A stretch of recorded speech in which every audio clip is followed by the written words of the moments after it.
Hello. Hello and welcome. We're back. We're here.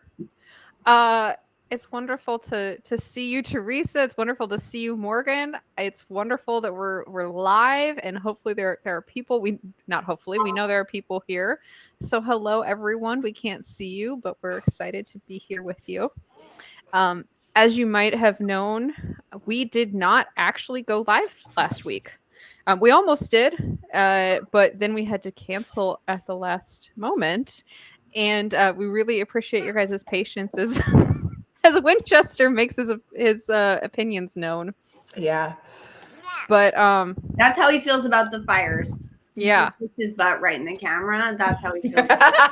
Right? Fires are an ass only kind of comment. Yeah. For those of you who don't know, we're in SoCal and the heat of it, right? Yeah. Morgan, you wanna start by giving them kind of maybe a general update on what's going on down here? I mean, I don't even know where to start. Like, which fire do you want an update on? We're all safe. Yep. Our families That's are all important, right? safe by the miracles of whoever it is you want to say thank you to. Molly is safe because that was crazy. Mm-hmm. So, do you want to say anything about that? You were the most directly affected. That was the thing. Yeah, I can talk a little bit. So it was a stressful time. For those who I'm sure many people know about this, but maybe you don't. Fires started on Tuesday night, and they started really suddenly. Me and my husband actually weren't home; we were across town, and fire started not that far from our house. And by the time we got home that night, we got in the house, and about 2 minutes later we got an evacuation warning, and had to leave. And so we have three animals, a dog and two cats. You might have seen them on the stream at times. Maybe they'll pop in today, but we had to corral the animals. We had to gather stuff. I've never, I'm not from California originally. I'm not from an area that has really wildfires. I've never had to evacuate a home before. So it was very quickly like, all right, what do we grab? What do we take? We could see the fire from the front lawn pretty prominently, pretty scarily to see the fire like that close as we were packing up. But as Morgan and Teresa said, the good news is we were able to get out. We were able to actually a lot of thanks to Morgan, who let us into her house for that night with three animals and two extra people. Yeah. But thankfully we got out safe. All our animals got out safe. We were able to return home this past weekend. Our house is upright. I'm at home. Everything is safe here. We're in a place where we still have potable water. Some places don't have potable water. We still have electricity. Some places don't have electricity. So all in all, we came out really lucky and really okay. But I know you guys, I don't know if you guys want to give update, because I know you were both affected in other ways, or if you just want to say you're safe, you're good. And I just want to say to all the families out there that are going through stuff, our hearts are with you. And if there's anything we can do, you can always get messages on our Discord. We have the most supportive, amazing community. We're in SoCal, so reach out. If there's anything we can do for you, we're always here. Slumber parties for evacuation are the most original slumber parties of our lives. I don't think we should be like advertising that. Well, I think that, my point in that is it's how you take it, right? Mm-hmm. It's all in how much are you going to let affect you? I have students who've lost their homes, right? And who are in really serious situations. And I don't think it helps them when we, I just try to give them a healthy, happy day every day. And as we try to move through this. And so I feel like that's important part of it, because it's so heavy. So I didn't mean to make light of that. I'm sorry if that was offensive. Oh, no, I don't think so at all. No. But I think humor is a very healthy coping mechanism. And I think one of the things that I found is also a healthy coping mechanism is trying to find some normalcy, is trying to find things to distract you and say, okay, what can I do that makes me feel like I'm a normal person again? Maybe that's watching sports, maybe that's taking a shower, maybe it's walking your dog, or maybe it's getting back into the swing of things and doing a first page critique. Yes, and that's where we're headed, right? Yeah, I It is. was so hopefully you are all safe out there. We send our love to you all. And let's do a distraction. Let's talk about writing. Are you Sure. ready? What Are else you- would we talk about? Are you ready, Teresa? We don't want to cut you off. Oh yeah. All good. All right, we'll jump in.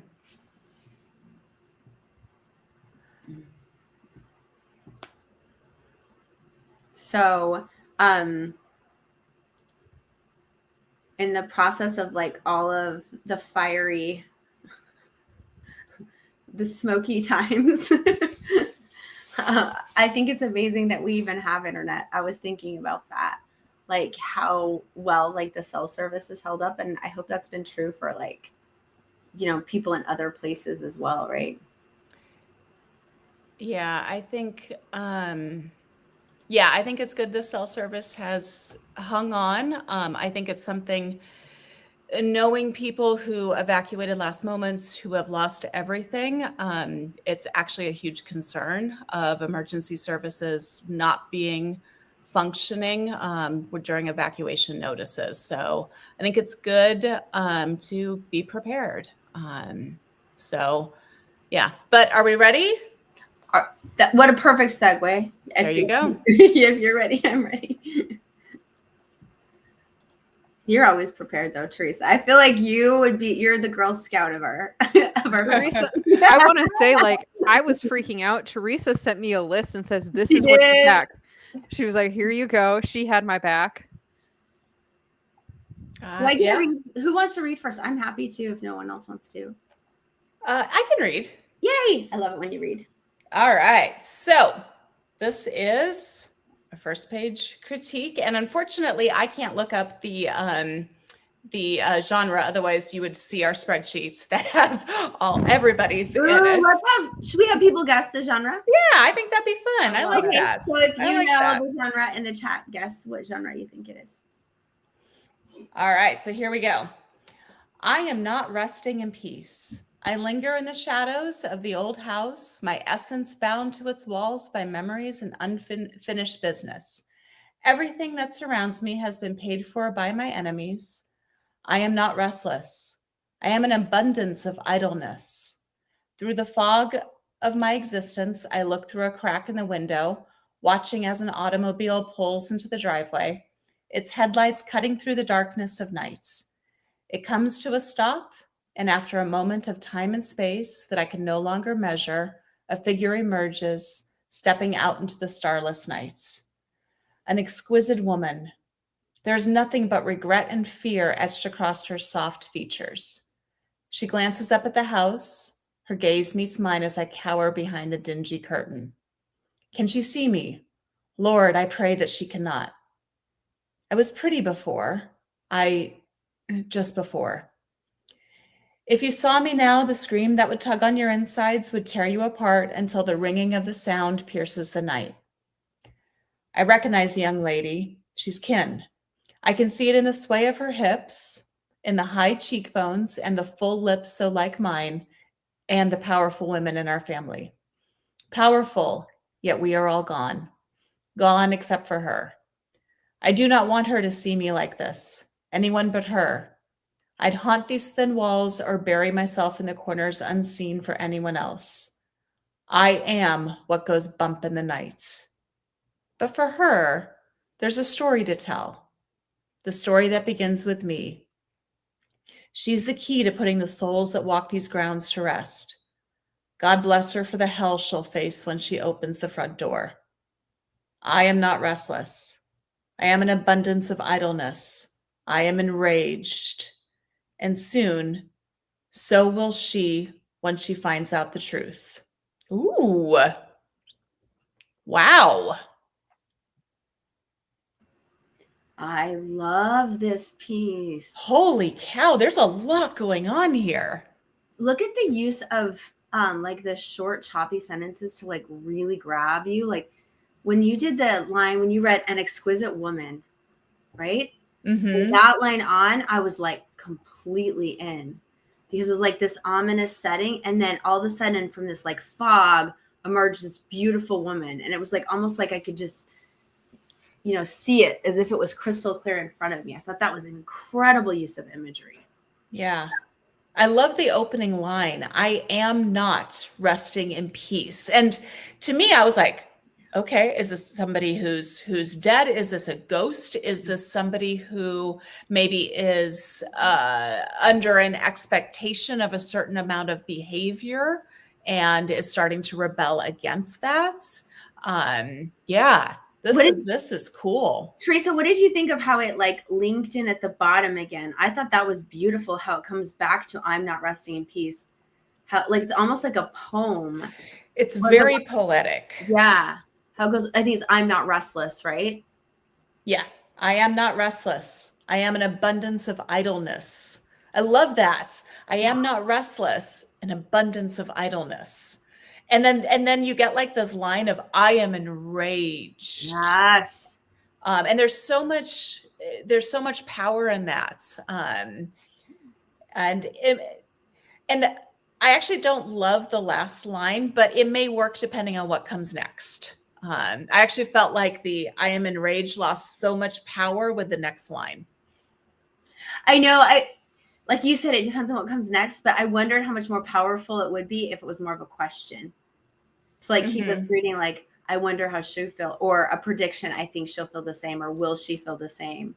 Yeah. Because it almost like took away from it. But Molly, do you disagree? Jump in, jump in. I feel like you're like, no.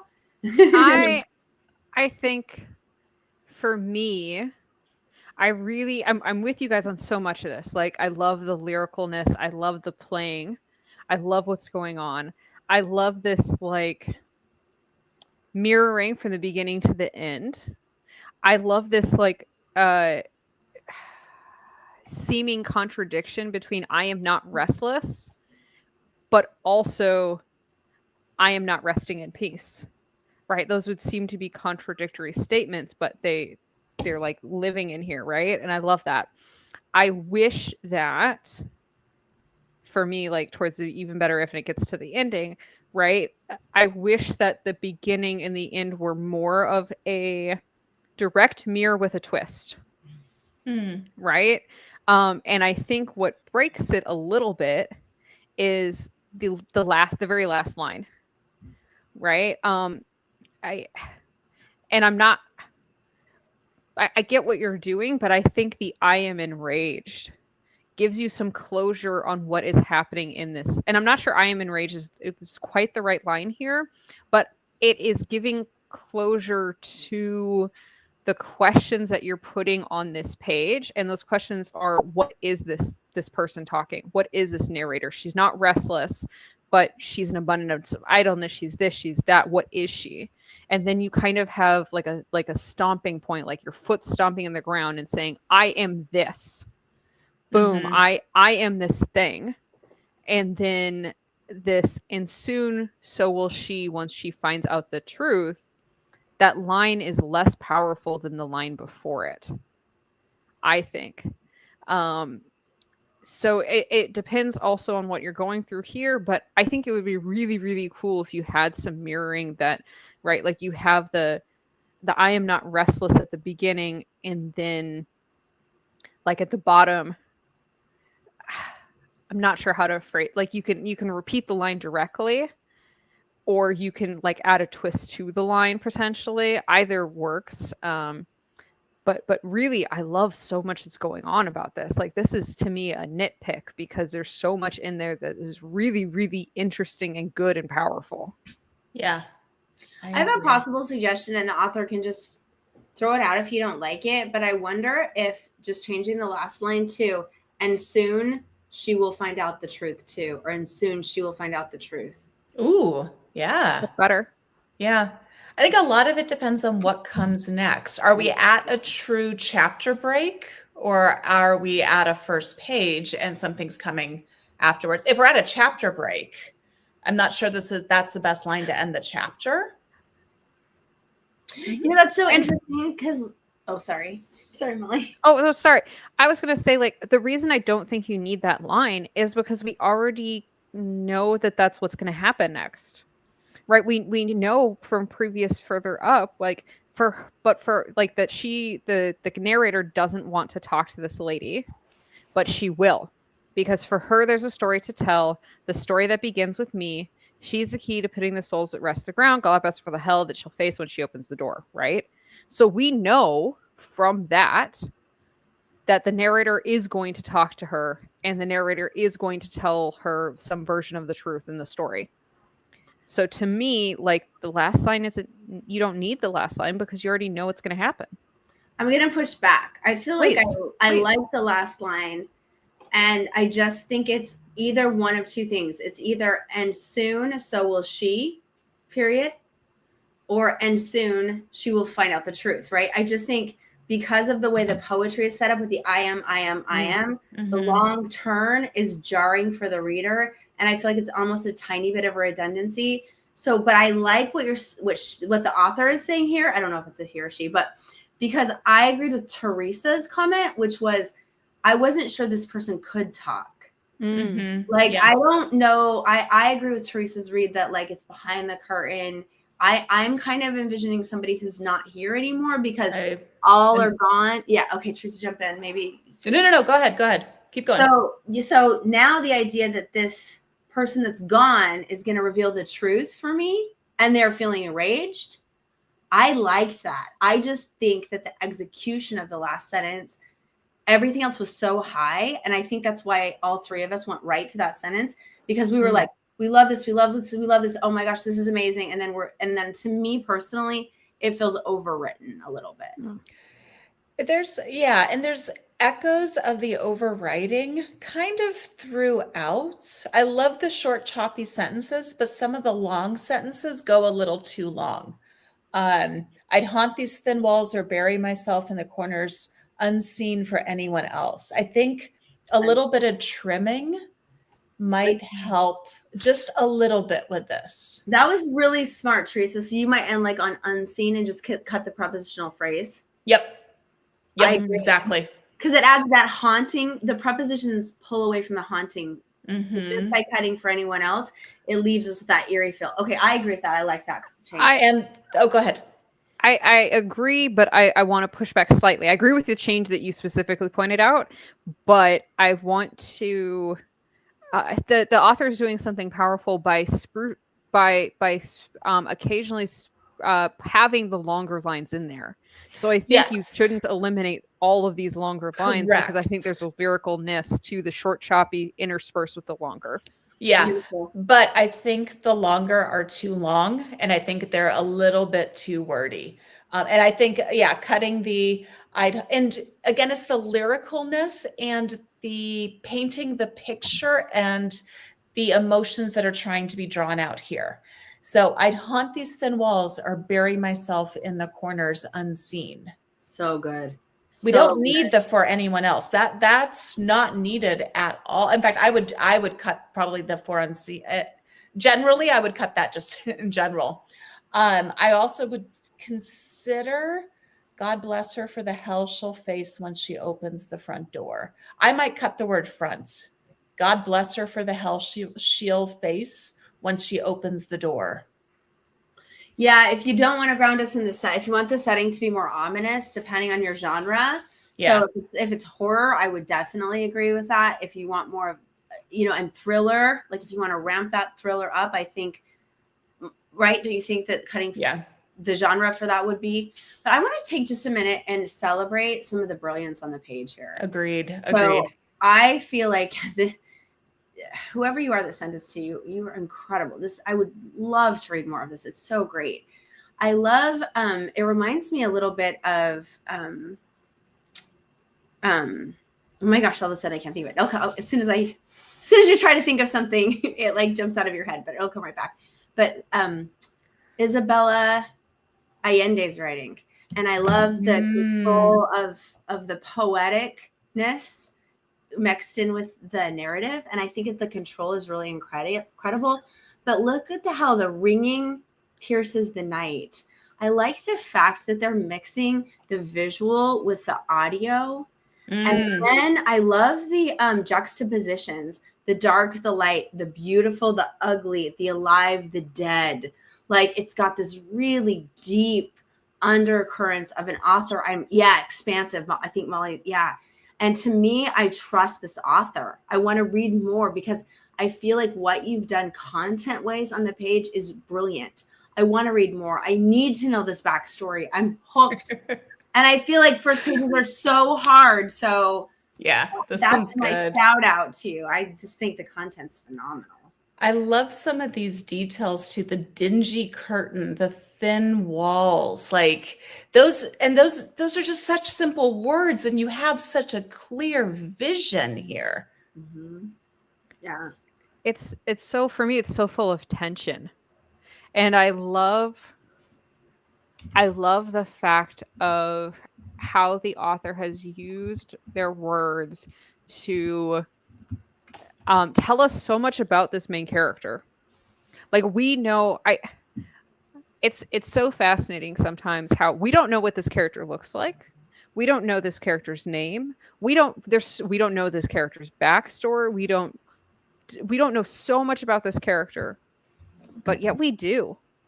Right? We know that this character is haunted. We know this character, like there's so much we know about who this character is as a person and their personality. And it's amazing and it's beautifully done. I love it. And like the high cheekbones and full lips and the powerful women. That's like almost got a Jacqueline Wood song, feel to it. It's like a eerie House on Mango and like an adult, Yeah. I have to say this because it also reminds me, I know the article that came out about Neil Gaiman and all the rest of that, but it does have a very Neil Gaiman lyrical feel to it as well. Which is a compliment. His style's amazing. It is. His style's amazing. He's apparently a horrible human being, but he's a fantastic writer. I don't think there's any doubt of that. Yeah. I like the ability to be able to comment on style free of its creator. Yeah. Right. But it does. And I adore Neil Gaiman's writing. And this has a very much that lyrical feel that he has. So I'm going to pick up there and say, like Teresa always says, when you're a writer, whoever blessed us with this amazing piece of writing, we want to know more. We want to know more about your journey. We hope you'll get on and tell us where you're subbing this, how far along you are. Thank you so much for sharing it with us. Yeah, this one was a good one. I liked this one a lot. Yeah, I really want to read the rest. It's so accessible, right? It's so accessible. Yeah. Any comments from anybody who's watching?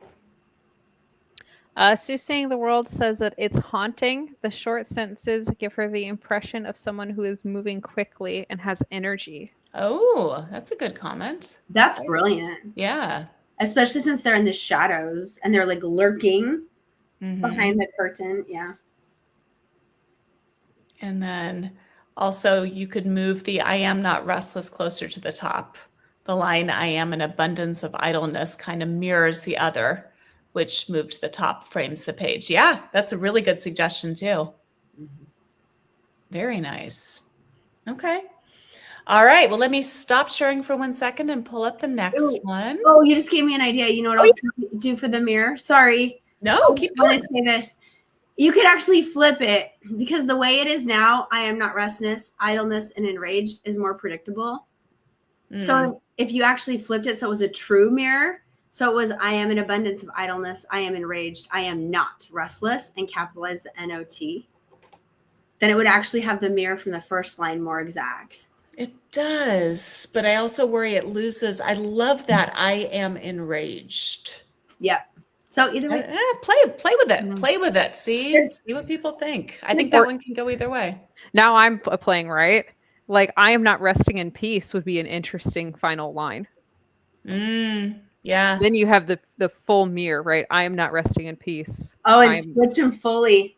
Switch Yeah. your oh yeah. Oh, and really that, or even just close again with it. Yeah, I am that's what I mean. enraged. Yeah, yeah. Sorry. No, you got it. Yeah, that'd be fun. That's neat. All right. This is cool. I love it. Yeah, this is fun. All right, who wants you, to read the author. next one? I'm always happy to read, but Molly, how are you feeling? I would love for you to read. Okay. All right, let me pull it up. Teresa StreamYard was is really good. I'm weird. feeling like I hope my authors. This is powerful. I'm excited. I will also warn you, this one it appears has fantasy names. Good luck. And you've had no warning. Probably good for the author to know how it actually sounds in the mouth of the beginner reader. I don't know. Okay, feel free to correct me, ladies, if you think I'm not doing justice. I'm hoping it's Eilish, right? I think so. If Eilish hadn't listened to the mad poet, she would never have saved her village. That's how powerful words are, even if they take years to sink in. The morning dawned cold but dry, an excellent sign. Eilish loved Lugnasa more than any of the other festivals. And now that she had now that she was 8, practically a full-grown woman, she intended this year's celebration to be the grandest of all. At daybreak, she and Eofi joined the crowd, trudging up the hill overlooking their village, while behind them, the Shannon estuary turned to golden fire. The clouds flew away, off to the west, and the girls hugged each other in excitement. Remember, Eilish fused with Eofi's flower wreath while they walked.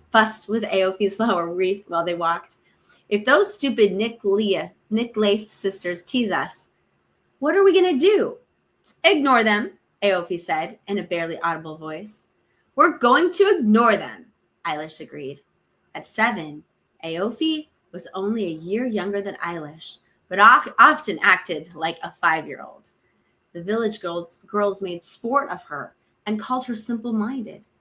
Even today, when the earth goddess had sacrificed herself so the Eyrie might live on, when all should be forgiven, the crime of being different could not.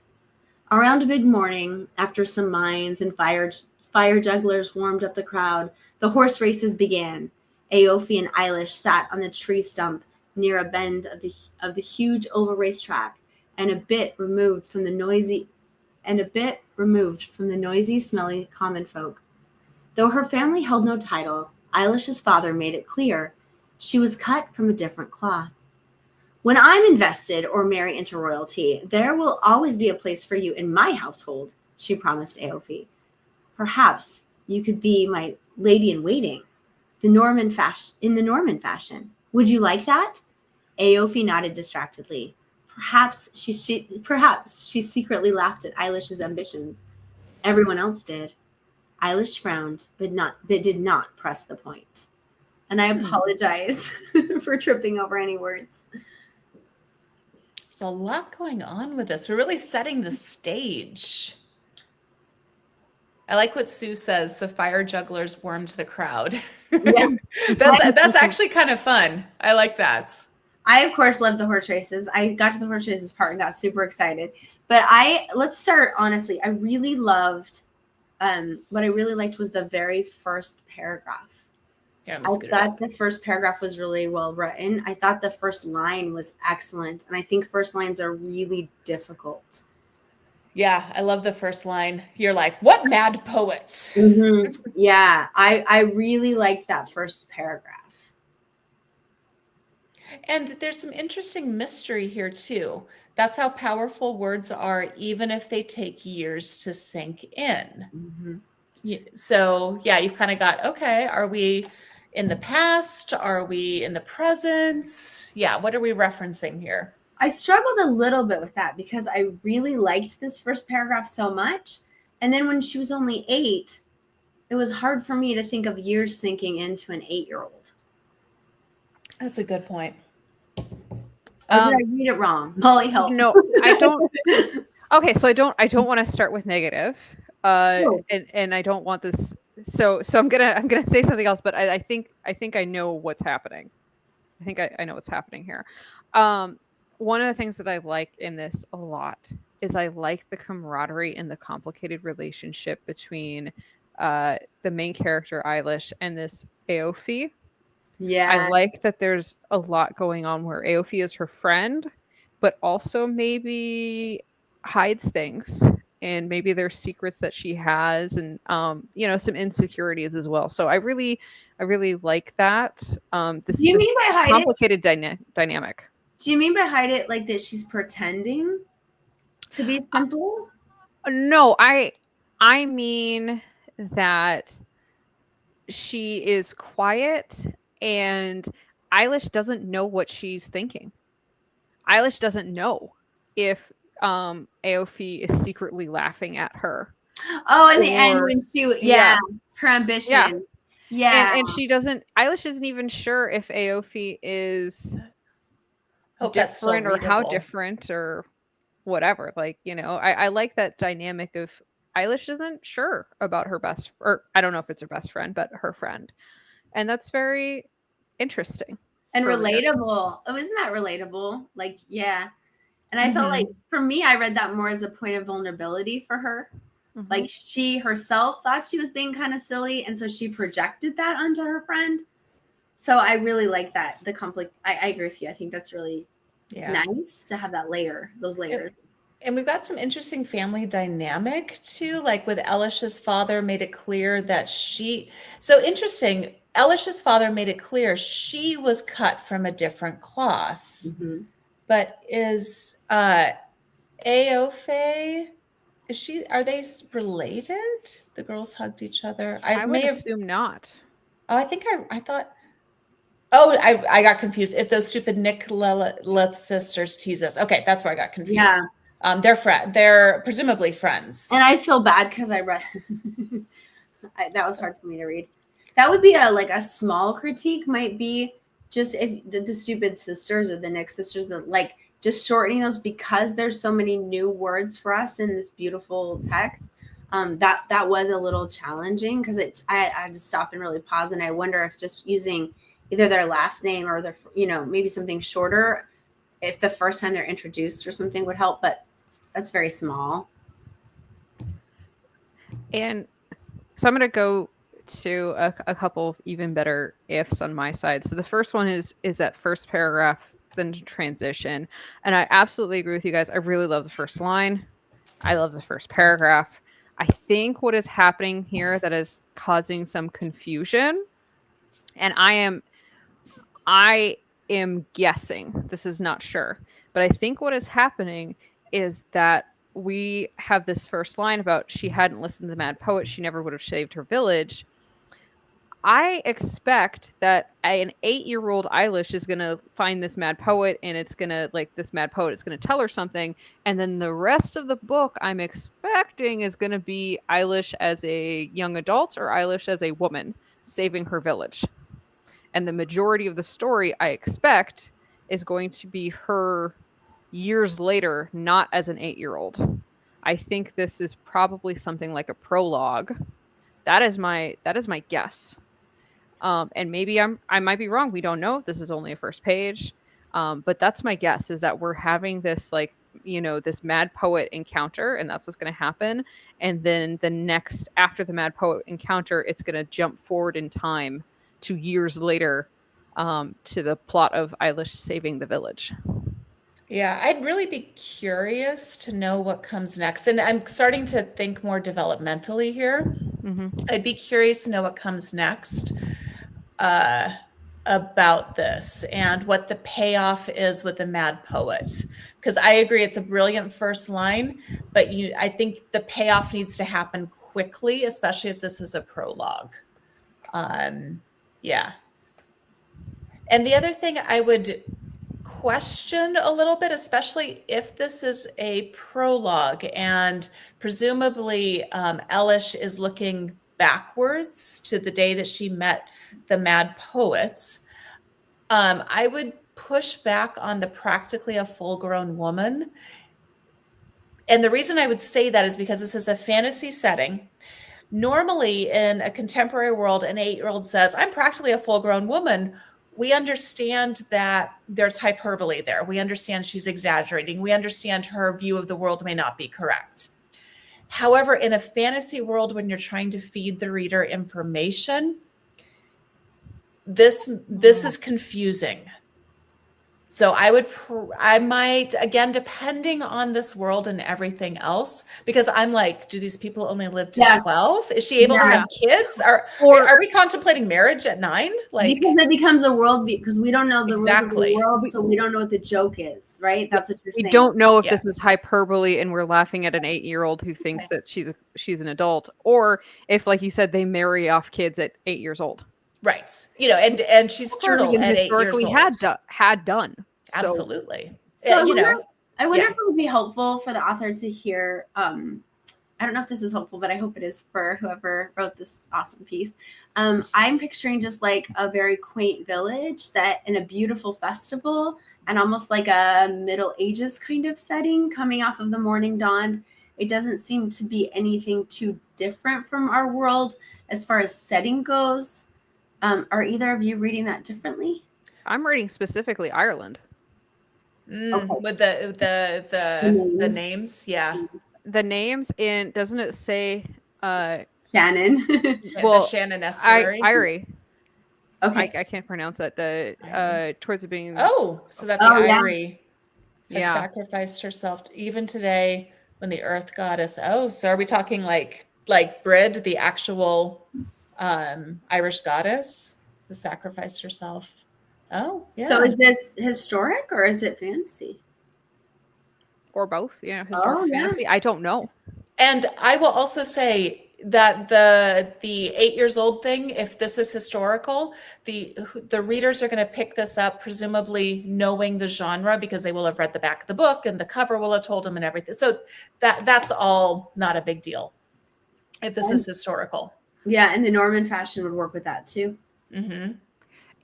It still might be, not everyone might be super familiar with the historical time period you're talking about. People might get confused about, oh, wait, in this place, in this time, what was considered adult. They might not know, they might not, they might not get the joke still, so to speak. Just something to think about. Well, I don't know, because it still has mimes and fire jugglers. So what I do love is the liveliness of the writing here and the imagery. And I feel like the author did a really good job grounding me in a real setting. And I appreciate that. So it's not just like what I call naked dialogue, where it's like people talking to each other. Like, thank you for giving us this setting so that we can look at we can see and get clues to try to really get the full image of what the author wants. I really appreciate that.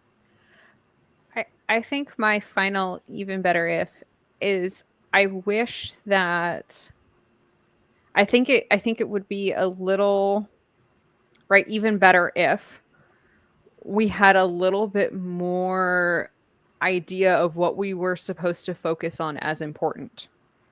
So there's a lot of details and a lot of things happening, which can be really good in some ways. Like Morgan said, we're learning a lot about our world. We feel kind of fleshed out, but I'm not always sure which details are ones that they're like world building, helping me flesh out, and which details are like, oh, I should pay attention to that because that might be important later on in the story. For example, Aofi is playing with a flower wreath, a flower crown or a flower wreath, wreath. Yeah, I misread the word bust. I felt bad. No, you're fine. I don't know if that flower wreath is like something that's going to come back and be important and maybe be part of a ceremony or something like that, or is it simply something that Aofi is holding as she is walking, and the author is just giving us some character text description. Yeah.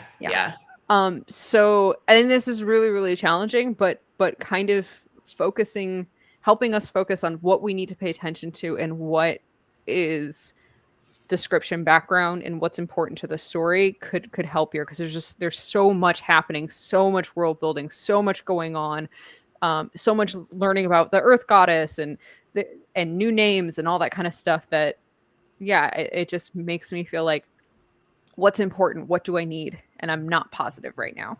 I think, Molly, to your point, that's why I talked about that first paragraph. And then because to me, when it's talking about the mad poet and saving the village, and then taking the time to explicitly say focus on the words and let them sink in, then to me, that gives me a directive as a reader that I'm supposed to be looking at the words as we keep reading.